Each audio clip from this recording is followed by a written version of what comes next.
본문 말씀은 우리가 너무도 잘 아는 이사야 41장 10절의 내용으로부터 출발합니다.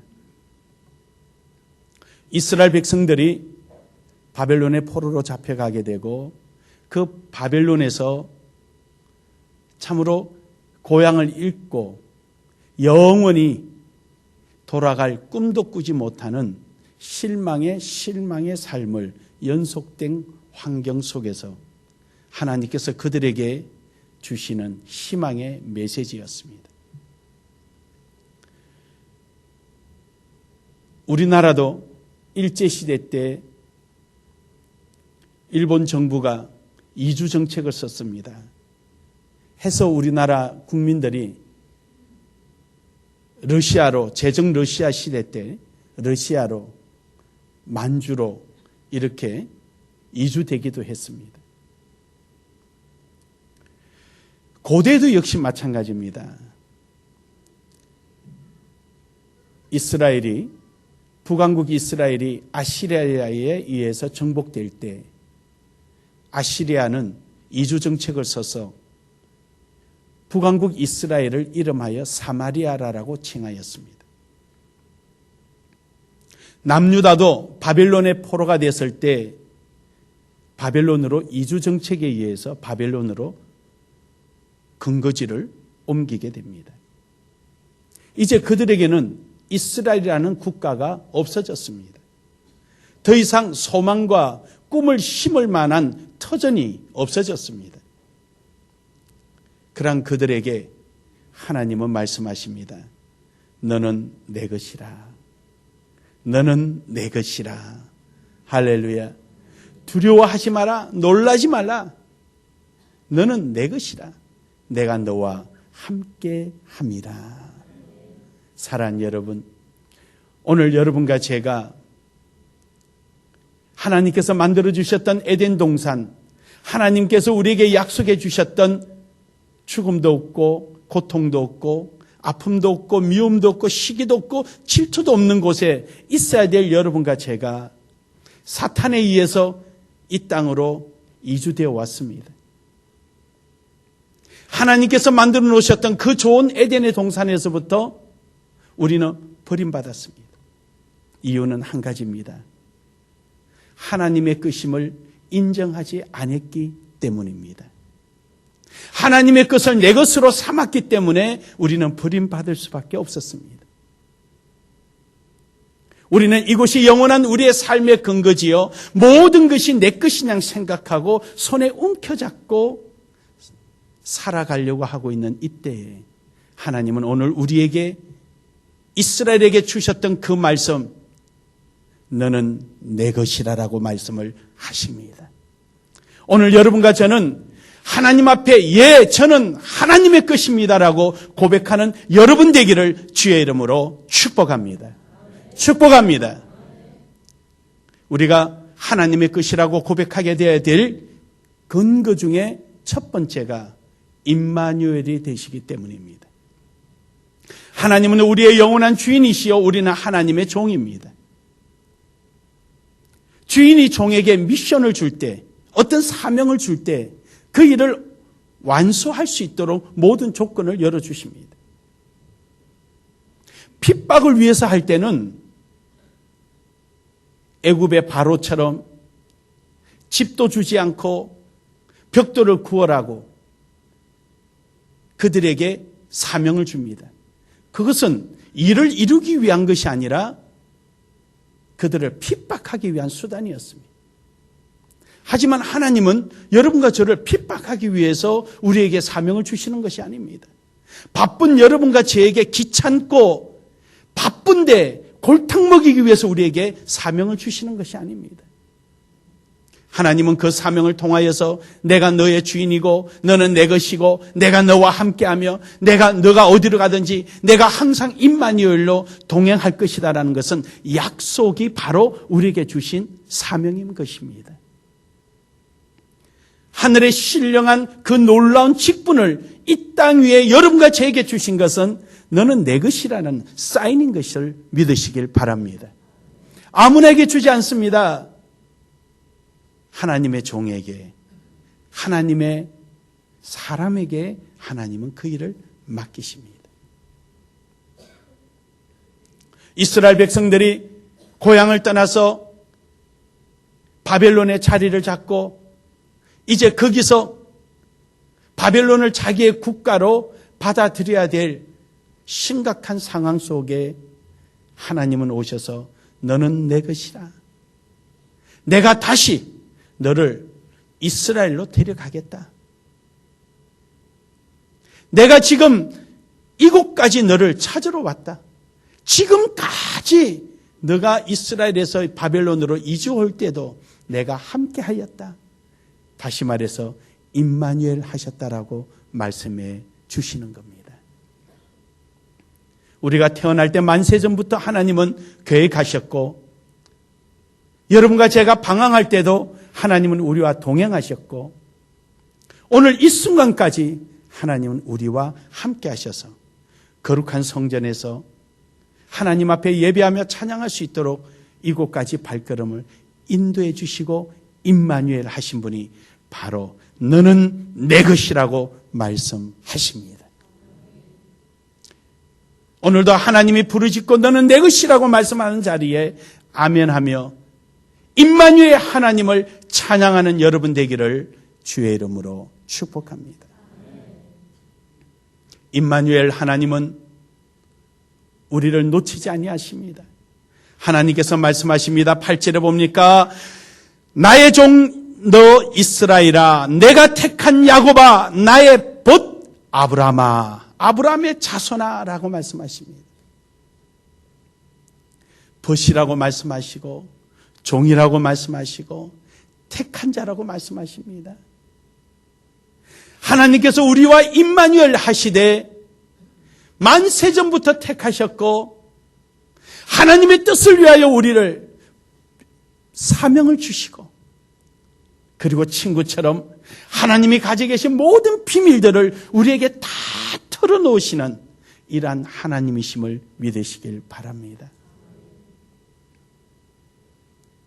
사랑하는 여러분, 단순한 종으로 있다면 주인의 일을 모릅니다. 하지만 벗이라고 말씀하십니다.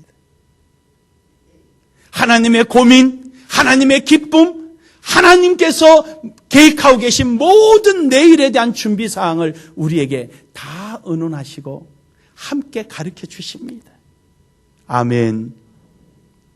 우리가 영원한 천국에 들어갈 거 하나님의 아들이신 예수 그리스도를 우리에게 보내주셔서 영원한 죽음에서 생명으로 인도해 주실 거 그리고 성령을 통하여서 우리가 이 세상 가운데 살아가지만은 하나님께 속했다라는 분명한 정체성을 깨닫게 해주신 것, 우리에게 주신 그 사명을 통하여서 하나님께서 영광을 받으시겠다는 것, 이런 세세한 것까지도 하나님은 우리와 함께 나누고 계십니다. 왜냐하면 하나님의 벗이요 하나님의 소유가 되기 때문입니다. 하나님은 일찍이 여러분과 저를 창조하실 때 하나의 도구로 만드신 것이 아니라 하나님의 모양과 형상대로 우리를 지으셔서 하나님의 인격적인 관계를 유지해 놓으셨습니다. 왜냐? 여러분과 저를 벗으로 삼기 위해서 말입니다. 필요할 때 갖다서는 창고에 있는 연장이 아닙니다. 배고플 때 먹기 위해서 한철에 생산해내는 과일이나 곡식이 아닙니다. 하나님은 여러분과 저를 통하여서 이루시고자 하는 계획들이 한순간을 위해서 있는 것이 아니라 순간뿐만 아니라 영원을 위해서 한순간을 준비하고 계신 줄 믿으시길 바랍니다. 오늘도 여러분이 처해져 있는 그 환경, 여러분이 어떤 환경이든 어떤 상황이든 간에 바로 그 자리에 임마누엘의 하나님이 함께 하시는 줄 믿으시길 바랍니다. 두 번째로 너는 내 것이라고 정명하시는 이유 중에 하나가 우리의 발걸음에 동행하시겠다는 것입니다. 11절에 보면은 보라 내게 노하던 자들이 수치와 욕을 당할 것이요 너와 다투는 자들이 아무것도 아닌 것 같이 될 것이며 멸망할 것이라. 10절에서도 보면은 그 마지막에 보면은 그럽니다. 나의 의로운 오른손으로 너를 붙들리라. 하나님의 능력이 우리의 주변을 도와주시고 모두를 몰아내 주심으로 오늘 내가 존재하고 있는 이것만 보더라도 내가 하나님의 것이란 사실을 알게 됩니다. 여러분과 저는 알지 못하지만 하나님께서는 우리의 발걸음과 행하는 행위 속에 항상 동행하시며 우리를 괴롭히고 우리를 넘어뜨리려고 하는 세력으로부터 보이지 않는 하나님의 손으로 막으시고 다 뿌리쳐시고 계시다는 사실입니다. 12절에 가서 내가 찾아도 너와 싸우던 자들을 만나지 못할 것이요 라고 말씀하십니다. 물론 이 말씀은 마지막에 우리가 천국에 들어갔을 때 그때 예언에 대한 말씀이기도 하지만 오늘도 마찬가지입니다. 우리가 하나님의 뜻을 따라서 하나님 앞에 붙들려서 나의 모든 소유자는 하나님이 심이라는 사실에 대해서 고백하고 인정하고 그렇게 살아갈 때 하나님께서는 우리의 발걸음과 행하는 모든 행위 속에 동행하여 주십니다. 사도 바울은 그럽니다. 내가 산 것은 내가 아니요 나 안에 사는 예수 그리스도라. 다시 말해서 예수 그리스도의 생명, 하나님의 것으로 자기는 살아간다라고 고백했습니다. 하기에 그는 나는 날마다 죽고 내 안에 예수 그리스도가 자랑되고자 한다라고 그는 고백합니다. 왜냐? 자기는 없고 자기가 존재하는 이유는 하나님에 의해서 이루어지고 있기 때문입니다.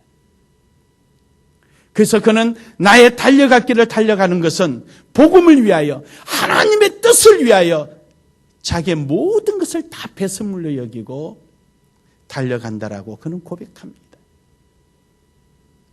사랑하는 여러분, 오늘 여러분과 제가 내가 하나님의 것이다. 거기에 대한 여러분의 분명한 대답은 바로 여러분이 행하는 발걸음과 수고하는 손길이 나를 위함이 아니라 내 속에 사는 예수 그리스도의 영광을 위해서 한다면 여러분은 분명한 하나님 앞에 올바른 대답을 하고 있는 것입니다. 나는 하나님의 것입니다라고 말입니다. 이러한 고백이 여러분 속에 있기를 주의 이름으로 축복합니다. 마지막 세 번째로 오늘 이 순간에 여러분은 대답하셔야 한다는 것입니다. 오늘 이 순간에 대답하는 사람은 하나님의 것이라고 항상 생활 속에서 인정하고 있는 사람입니다.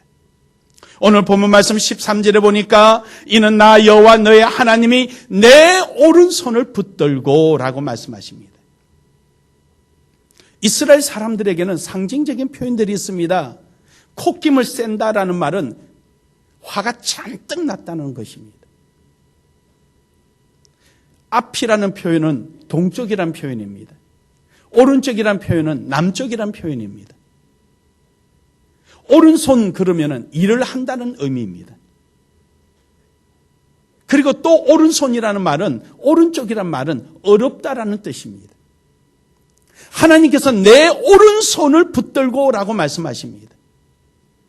다시 말해서 내가 오른손을 붙들고 이 말은 내가 오른손을 들고 있다는 것은 일을 한다는 뜻인데 내 힘으로 내 뜻으로 일을 하는 것이 아니라 나는 부족하고 연약할지라도 하나님의 영광을 위하여 이 팔을 들고 일을 하고 나아갈 때 나는 부족하고 연약할지라도 그 오른팔을 내리지 않도록 쉬지 않도록 붙잡아 주시겠다는 겁니다.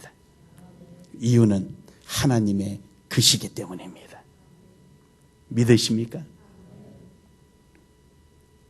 오늘도 여러분에게 주어진 직분에 따라서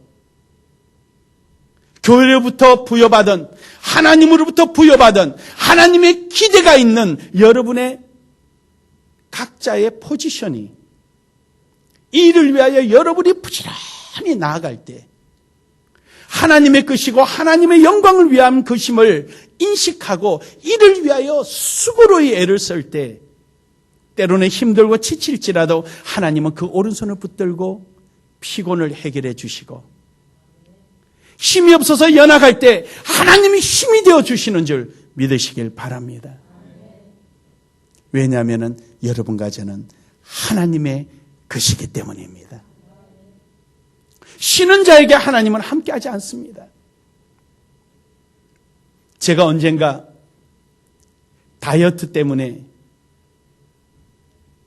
소화기 내과 의사가 대화하는 내용을 한번 들은 적이 있습니다. 사람이 밥을 먹지 않고 다이어트를 하면은 면역력이 떨어지고 노후에 심각함이 온답니다. 왜 그런 거 아니? 밥을 먹고 씹으면은 첫 번째 신경이 치아를 거쳐서 뇌로 간답니다. 그래서 기억력이 좋고 씹으면 씹을수록 사람이 생각이 상당히 예민해지고 노화가 늦어진다 그래요. 발치를 잘못하면 사망에까지 이른다 그러잖아요. 그 정도로 이 신경이 뇌로 가 있답니다. 그래서 계속 씹어야 된다는, 사람이. 씹으면 이 뇌 운동이 상당히 좋다 그럽니다. 그리고 목구멍으로 넘어가서 음식물이 내 속에 들어오면은 이 간이 해독작용을 해준다 그래요. 음식물이 들어오지 않으면, 간이 활동을 안 하면은 경직돼 가지고 간 경화로 발전한다. 굳어버린다는 거죠. 일을 안 해가지고.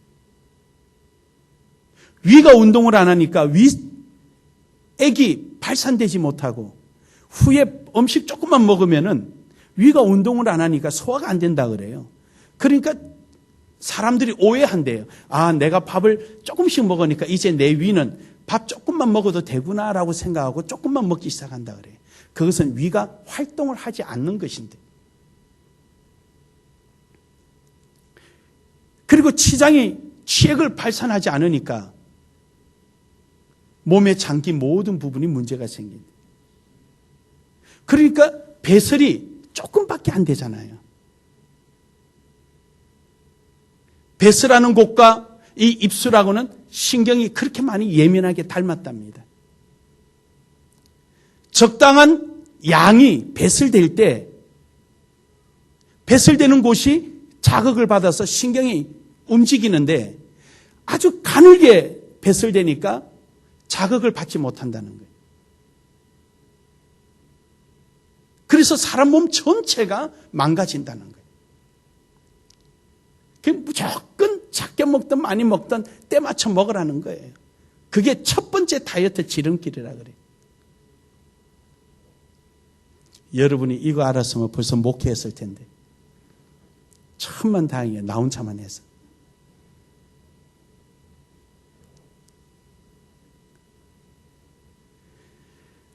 우리 영적인 상태도 마찬가지입니다. 영적인 상태도 하나님 앞에 쓰임 받아야 됩니다. 하나님 앞에 늘 쓰임 받을 때 예민해집니다. 모든 기능이 활성화되고 영적인 안목이 넓어져서 교회 구석구석 하나님의 영광에서 뭘 할 건가 벌써 바라보는 눈이 다르고 느낌이 다르고 하는 일 자체가 달라집니다. 내가 하나님의 일에 대해서 예민해진다는 것은 그만큼 영적으로 건강하다는 뜻이에요. 사랑하는 여러분, 오늘도 하나님께서 너는 내 것이라고 말씀하시는데 여러분 속에 있는 모든 것이 하나님 앞에 다 소용되어지기를 주의 이름으로 축복합니다.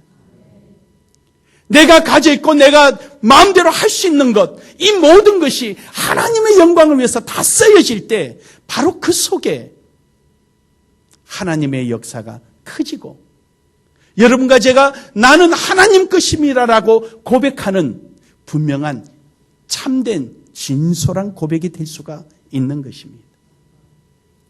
이것만 드리고 이거는 돌려놓겠습니다. 이것만 하고 이거는 돌려놓겠습니다 한다면은 하나님은 너는 내 것이라는 말씀 앞에 우리는 10%만 20%만 어느 한 부분만 될 것입니다. 다다음 주에 오실 그 CCT 회장님이 암 수술을 4곳을 했습니다. 근데 지금도 하나님의 일을 위해서 여자의 몸으로 죽는 날까지 일한다는 거예요. 항암을 받으면서도 집에 찾아갔더니, 사모님하고 갔더니 머리 다 빠져가지고 뒤집어 쓰고는 비서를 집에 데려다 놓고 거기서도 일을 하고 있어요. 이사들이나 이사장이 사무실에 못 나오게 막으니까 비서를 자기 집으로 출근시키고 거기서 앉아서 또 일을 하는 거예요.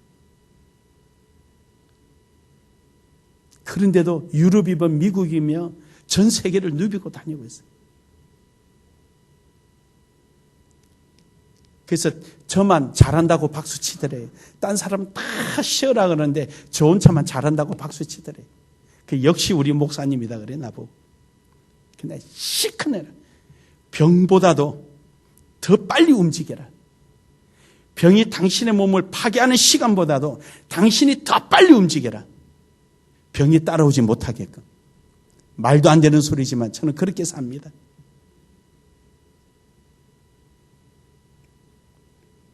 사랑하는 여러분, 오늘 여러분 자신을 100% 하나님 앞에 소용되시길 바랍니다. 여러분 직장 그만두라는 얘기가 아닙니다. 여러분이 직장 가는 이유도 하나님의 영광을 위한 것이고, 여러분이 일을 하는 이유도, 가정을 돌보는 이유도, 여러분이 무엇을 하든지 하나님의 영광을 위해서 한다면은 바로 그곳이 하나님의 소유가 될 것이며, 그 일의 결과가 하나님께 영광이 될 것이며, 여러분의 수고하는 그 시간이 여러분의 하나님 앞에 자랑거리가 될 것입니다. 오늘도 하나님은 여러분에게 너는 내 것이라고 말씀하십니다. 오늘도 여러분의 삶을 통하여서, 여러분의 발걸음과 행하는 손길을 통하여서 그렇습니다, 여기 있습니다 라고 고백이 이루어지는 여러분 되기를 주의 이름으로 축복합니다. 축복합니다. 우리 한 번 더 인사합시다. 우리는 하나님의 것입니다. 참 좋으신 하나님,